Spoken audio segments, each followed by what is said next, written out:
Welcome to the County Manager's Report. I'm Lloyd Higuera, and with me is Interim County Manager Larry Werner. Welcome, Larry. Thank you, Lloyd. It's always a pleasure. Good to have you here, and we've got a meeting to talk about, Douglas County Board of Commissioners meeting up at Lake Tahoe on the 19th of June. And at that meeting, commissioners directed staff to move ahead with the consolidation of the 3 Lake Tahoe water systems operated by Douglas County. And I did notice something. There were a lot less people at that meeting. So Yes. Does it sound like people are kind of accepting the whole consolidation? I think so. I think so. Yeah, there's been a lot of discussion, probably for the last 6 years, I guess, in consolidation of the water systems. But yes, the meeting of the lake, we had met actually back on May 15th and had taken a lot of testimony from the folks at Lake Tahoe, particularly the Z-Wood water system. There's 3 of them being combined. There's the Z-Wood, the Cave Rock, Upaway, and then the Skyland. And the question was how to consolidate. Do you consolidate everything or pieces? And after the May 15th meeting, we came back on the June 19th meeting to talk about maybe consolidating the operation and maintenance cost, but then leaving all existing debt and future debt with each unit within the consolidation. And when we presented that to the board, they accepted that and directed us to go back and then kind of fine tune that and get ready to go to publication for. We have to hold another 30-day period to take testimony and then actually bring the rates back again. So it is quite a process, as there's an opportunity still for people to weigh in on the discussion. But that's kind of where we're headed now. And it appears to be, I think Commissioner Penzel stated it the best. It's not necessarily totally equitable, but it's something that needs to be done for the long range, for the long-term good health of the systems themselves. So, do those systems have problems? I mean, are there quite a few repairs that need to be made, or upgrades, or? To some of them, yes. Particularly to the Cave Rock Upaway system, there was a lot of deferred maintenance that makes it a very expensive system to operate, which was a lot of the discussion. And their rates are extremely high to kind of offset that lack of maintenance. The other systems seem to have done more over the past to replace infrastructure, keep it tuned up so their costs aren't quite as high. They paid a little more in the debt, but much less than on the maintenance side of things. So there's, I think Public Works estimated about $14 million worth of improvements that may be necessary over the future to these systems, and somewhere between 6 and 8 million may be accountable to Cave Rock by itself, just in that neighborhood. So we got authorization to begin to start doing some of the preliminary engineering analysis to kind of figure out where this all ends up at, but right now we're just trying to get the rates set. So when you get rates, though, do you work in the repairs and the upgrades with the rates, or? Not totally at this stage. One of the things is that the rates will cover is the cost to do the engineering studies, so that you can make the long-term plan of what needs to be done and then look at the financing of that. So that means that there will be rate increases down the road that relate to debt, to selling bonds, that sort of thing. We're trying to do a 5-year period to allow the engineering to occur and do some things. And then after that point, then there'll probably be, again, another look at the rates themselves. You mentioned timeline. What do you see as the ultimate timeline on this? Now it's getting closer. Like you say, 6 years in the making. Yes, it looks like between, the Valley, which we'll be hearing this Thursday, the same concept. No, I'm sorry, July 3rd. That's the next meeting. We'll be talking about the same thing as we are at the lake. If the decision is made to consolidate, then do the 5-year rates, and then we can settle down and start doing the engineering, start doing some analysis, start some long-range projection. But kind of got to get past this hump first of getting this consolidation up and running. Yeah. Well, it sounds like it's something we'll be hearing a little more about as time goes by. Yes, very definitely.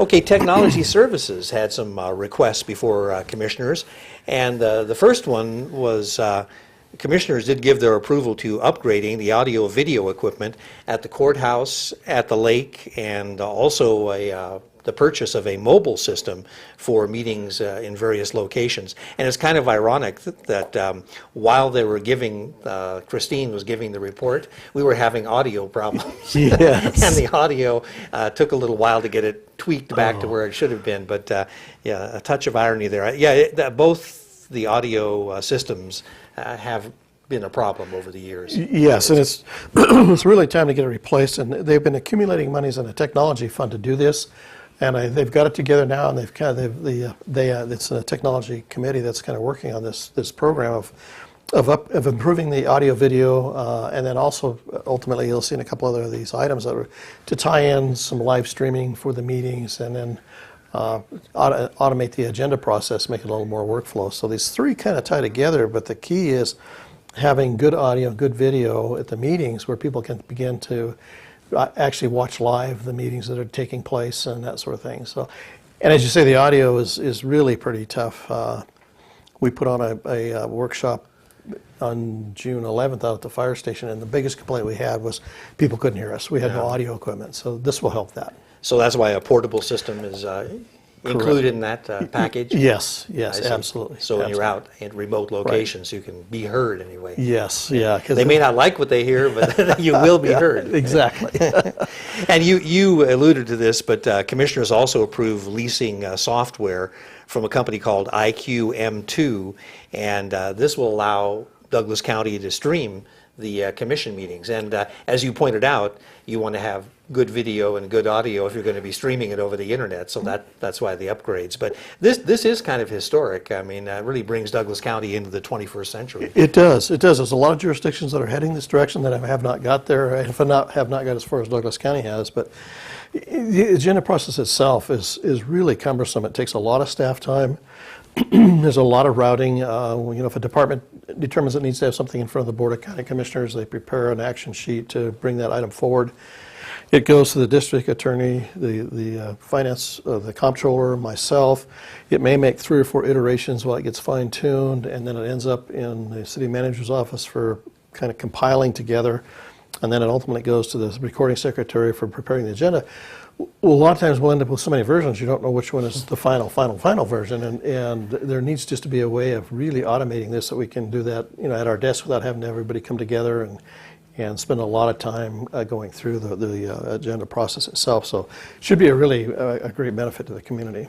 Well, this system will streamline all that, and but the interesting part to me is the fact that once it all comes together and you've got the audio and the video and you've got the agenda all put together, when it comes out on the screen of your computer, you'll have an agenda coming down one side, the video and the audio coming down the other side, and you'll be able to select on the agenda which item you want to hear, yes, or items if you want to hear more than one. And it, you don't really have to sit through an entire meeting. You can go to the specific item you want. And I think this will really go over big with the public. It has in other areas. I know Carson City has the live streaming for their, actually all their committee meetings, not just the city supervisor or the board of supervisors up there, but all the Planning Commission, Parks and Recreation, all the official committees of the city are all televised, and it's all live streaming. And also then it becomes archive copies, so that if you need to go back and review a meeting, you have immediate access to those videos, and you can go back and actually rewatch portions again. And that is extremely helpful if there's kind of confusion of who said what and what was actually presented, and what really was the decision. It's hard to to recollect that sometimes from the minutes that are taken, because we don't transcribe verbatim. You try to do a highlight. Well, sometimes you miss a portion of that, so it's really a wonderful tool to have this. So yeah, be very nice. And I guess the timeline on this, it won't happen instantly. There's a lot of prep that has to go into it, isn't there? That's correct, yeah. I think the purchase of equipment can happen pretty rapidly, but then the installation of the cameras and the systems within the courthouse and then up at the lake, that'll take some time.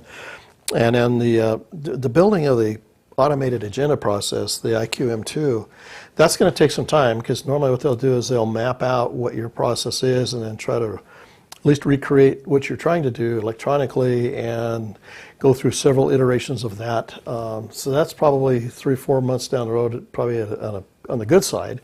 Could be a little bit longer on the more practical side, but yeah, it does take a little bit of time. Okay. Well, we'll look forward to that. I'm sure the public will really appreciate. Talk about total transparency. I mean, that Exactly, gives you exactly, ultimate yeah. transparency. Yeah. There was one more item that commissioners did approve in that technology presentation. That was leasing computers through a new personal computer leasing program. Will this save the county some money? Yes, well, and it also created major efficiencies. We've got quite a few computers now that I'll are bet. that are really old, and I'm sure everybody's understands the Microsoft operating system, and the XP version is no longer be supported. We have a lot of computers that are still working off XP and may not be able to handle even the newer versions of the software. So then it's always kind of a mess trying to figure out who needs to do what. And after looking at that and kind of the way the prices of computers are nowadays, it makes sense to get into this leasing program where every 4 years it's replaced. And it costs about $300 a year per computer, so it's not outrageously costly. Plus all the computers then are under warranty during that time period, which saves then our IT folks from having to do a lot of repairs and stuff. And then the company also basically adds in the software and distributes those out and actually gets them set up as part of that price, which in our case, with the few people that we have in IT, if you get 100 or 200 computers that you've got to disperse out into the organization, that can take a long time by the time you get everybody up and running. So Sure. this really should be a great benefit, again, to the IT side of things. And to keep them up and running, that's the Yes, challenge. yes, exactly, Yes. exactly. Okay. Also, commissioners at their meeting approved a second amendment to the tolling agreement with Riverwood Partners LLC, extending that agreement. What is a tolling agreement? I had not run Sounds like across a legalese to me. It is, and I had not run across it before until this actual item came up. But essentially what it is, there are two parties agree that there's a pending legal action of some sort that is taking place. And what the tolling agreement does is suspends everything at that point and allows it to move further down the road in time without being impacted by statute of limitations or any other legal documents. So you kind of freeze frame it right there and then move it down the road a year or so to allow some other things to take place that are involved other parties, and then you kind of bring it back and pick up where you left off that you might not have been able to do without the tolling agreement. You may have run out of statute of limitations, or it may have been other legal timeframes that you had to deal with. So this basically allows the county and the Riverwood Partners to keep working toward a solution, but stop things for right now and take it to February 15th, I think is what the extension was to. I see. And to refresh people's memory, Riverwood Partners were the folks who were going to construct the shopping center across on the east side of the highway. That's correct. From the existing I think in North Valley. And then Max Bear had his casino, casino. At that area too, and I think that's part of the mix of trying to get all this stuff resolved. So. Yeah. So the process in settling all that is still going on, and this agreement just buys more time to get certain things to happen. And that's correct. There actually were decisions have been made in court. There's appeal time periods that those actions we have to wait till the appeal periods are up because somebody might at the last minute appeal a particular decision. And then once that's all done, then the items that are part of this agreement can take place. But those other items had to take place first. So I see. Okay. Now we all know what a tolling agreement is. yeah. One of those things that you'll never use again. That's right. Commissioners heard a presentation at the meeting from the Lake Tahoe Visitors Authority. They updated the 2014 advertising campaign and events at Tahoe, and it sounds like a busy summer. It is. And I was really impressed. And I brought a couple of the items that they provided at the meeting. And I think the main thing I want to do is kind of give the point of contact, which would be the TahoeSouth.com is where you can reach the Tahoe Visitors Bureau, Visitors Authority, and look at their materials. They have a little events and entertainment guide that kind of walks you through the summer, and there's a lot of activities going on. They also have a brochure that talks a lot about what happens up there in general terms and different recreation, entertainment venues, that sort of thing. And then there's also an 800 number, 800-288-2463, that people can call and get the same information. But if anybody's looking for something to do in Lake Tahoe, I would highly suggest you look at these documents because there's a lot of stuff in there. Yeah, it's a big summer. And so is it TahoeSouth.com or something? TahoeSouth.com, exactly. That's what it is, Lloyd. Yeah. Okay. And you can get all the information if you're wondering what's happening this summer up at Tahoe. Yes. And I also heard the fireworks are back too. That all I don't know if it's settled, but there's an agreement anyway, they can Yes. have the fireworks. That's correct, yes. And I think they've got it figured out. They're doing it all on the Nevada side of the lake portion, and they've got the agreements for cleaning up the debris and making sure it stays clean and doing it for a certain period of days. So they really went into a lot of effort to make sure that the fireworks display does not result in a bunch of environmental damage and a bunch of a mess, you know. Right. So Well, that came pretty darn close to being canceled completely. that's what I understand, yes. Yeah. So, But that's good they were able to salvage that, because a lot of people do come to Tahoe July 4th for that celebration. Okay, also commissioners heard recommendations from the Nevada Association of Counties, their Nevada Land Management Task Force, and this task force is a task force that reports to the State Legislative Committee on public lands. And I wonder if you could kind of give us some background on that. And commissioners did give their support to this. They did, to the recommendations. Essentially, at the last legislative session, they created the State Legislative Committee on Public Lands to kind of look at which lands may be more appropriately administered by the state as opposed by the federal government. And then the Nevada Association of Counties was asked to field a task force made up of representatives from each one of the counties in the state and Carson City to come up with some recommendations. And I think they spent a lot of time, went through a lot of evaluation. We had a presentation at the May 15th meeting at the lake, the last presentation by Mike Boffman, who was kind of the consultant on this.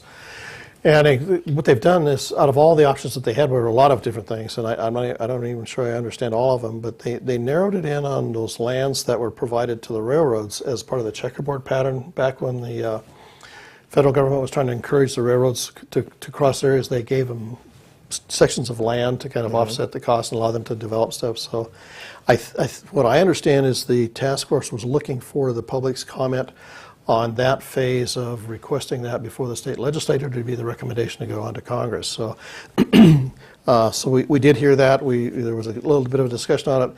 Although we did not receive any public comment, there were some comments by the board members themselves. But that will be forwarded to the Nevada Association of Counties. Are there any of those lands located in Douglas County that would be applicable here? Not to the checkerboard. However, I think it also recommended that those lands that are currently subject to a process for acquisition by the county from BLM would still be recognized in this phase one part. The county has the conservation bill in front of Congress to kind of exchange lands. And this phase one would recognize that application and those lands that are there, so it doesn't interfere with things that are already in place in any of the counties, not just Douglas County. But okay, so things that are already in motion are not affected. That's correct. Yeah. Okay. Commissioners also adopted a resolution to exchange real property. This is with the Bluth Trust to accommodate some necessary realignment of Burke Creek. That's a flood control facility. That's correct. Yeah, the county had gotten a grant to do some creek restoration and realignment on Burke Creek, and one of the areas where they, I guess I'm trying to describe. I can't remember what's the old Tahoe Nugget that used to be in this location from years ago, and that's the Bluth property, and part of that, years ago when that was constructed, the portion of the Burke Creek was moved. And what they're trying to do now is put it back in its original position. And to do that, there needed to be some exchange of property so that that portion of the land could come to the county. It would take out parking, so to the exchanges, actually then the county would give property back to Bluth for replacing lost parking. Turns out to be the land sizes are made exactly the same, so there's no issue there. Essentially, the way this has to work is that there has to be a resolution by the county that states that this exchange is in the public interest. And then the second part of that is then doing the actual agreement that makes the exchange. So I think it's going to be a great thing, because now they'll be able to move on the Burke Creek restoration, get that project going. And there was concern about whether or not they were going to exceed the timeframes of the grant and lose the grant. So this was to make all this happen. Well, interestingly enough, and I'm sure you'll appreciate this from an engineering point of view, it seems like the river or the streams all want to go back to where they originally were during a flooding incident. I mean, it does cause some real problems when you move, the natural flow of something. Yeah, nature has a tendency to tend to fix things itself. So You can't fool Mother Nature. that's for exactly. sure.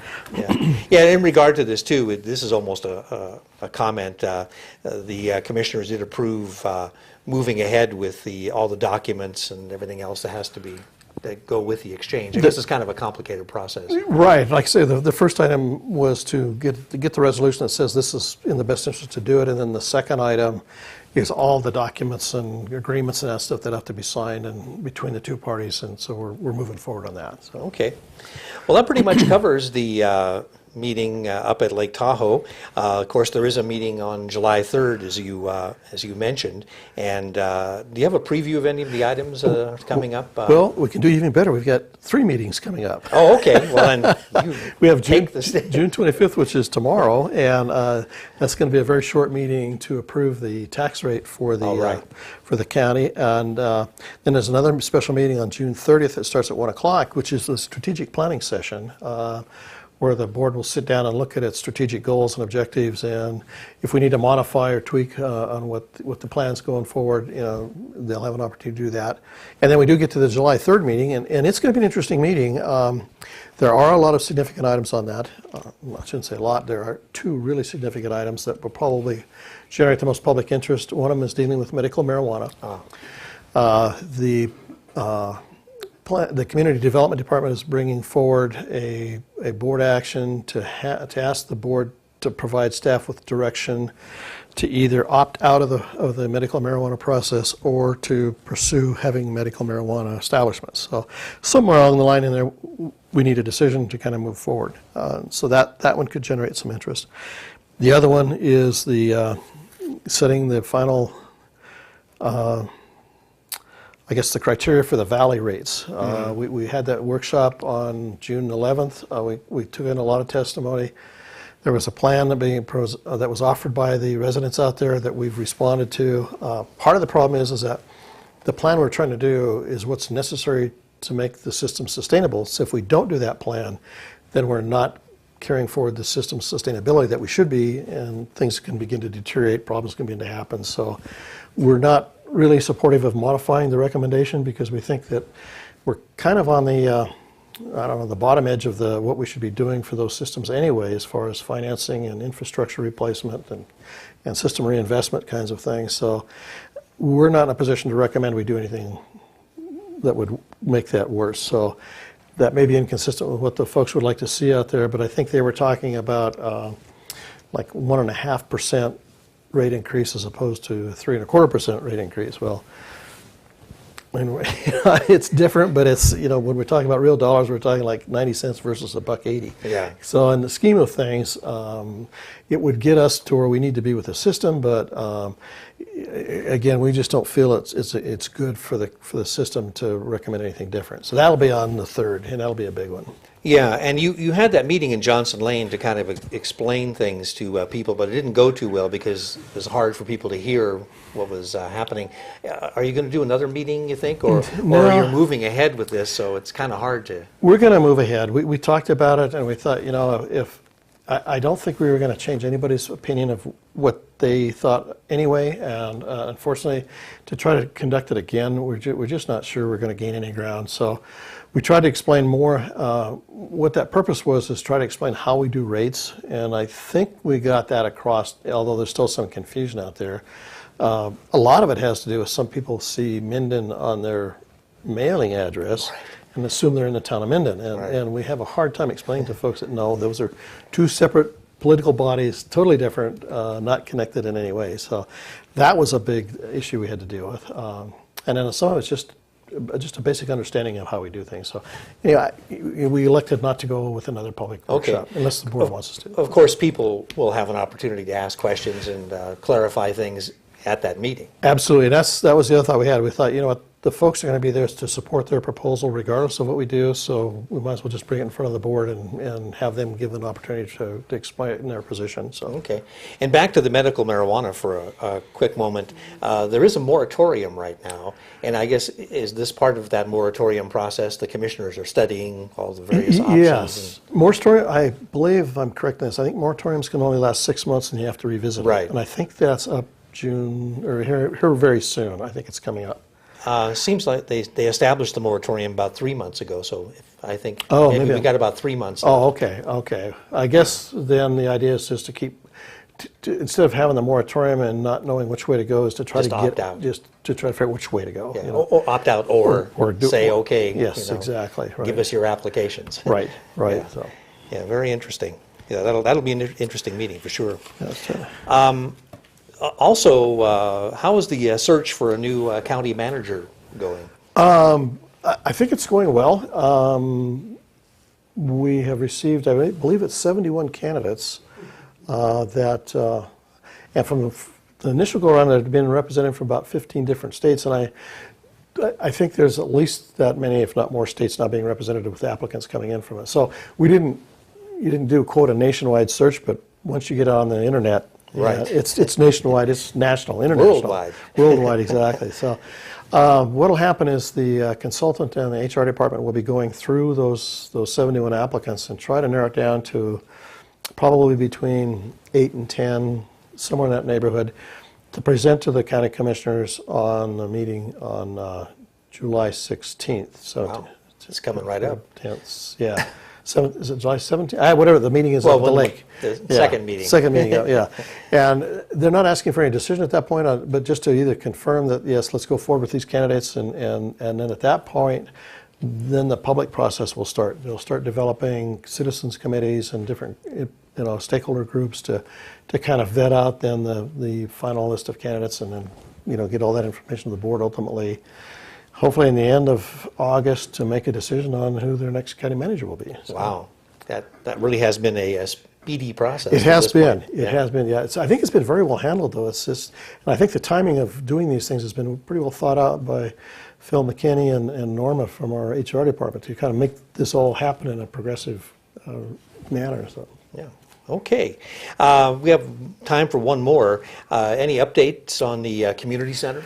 I think, as you and I were talking earlier, I think as you drive by, you see it looks like the site's being prepared for landscaping and paving and all the site work. So I think that's the next phase that'll happen, which ought to change the character of the site pretty dramatically. So, Yeah, it's looking like a real building now, and, Yes. and when they put the parking lot in and the plants and everything, it's going to look like almost a completed facility. But of course, inside there's still right. a lot of work to be done. And I think somebody was telling me that during the Carson Valley Day Parade, there was the Parks and Rec float was kind of announcing when they thought the building was going to be done. I think it was, and I don't remember what the dates were, but I think it's on schedule. It appears to be going the way it's supposed to. So. Well, excellent. Yeah, that'll definitely be a boon to the community and senior center. Right. Something we've needed for a long time. Well, Larry, I sure want to thank you for being here and sharing all the information you've shared. That's what we do here on the County Manager's Report. I'm Lloyd Higuera for Interim County Manager Larry Werner, and we'll see you next time on the County Manager's Report.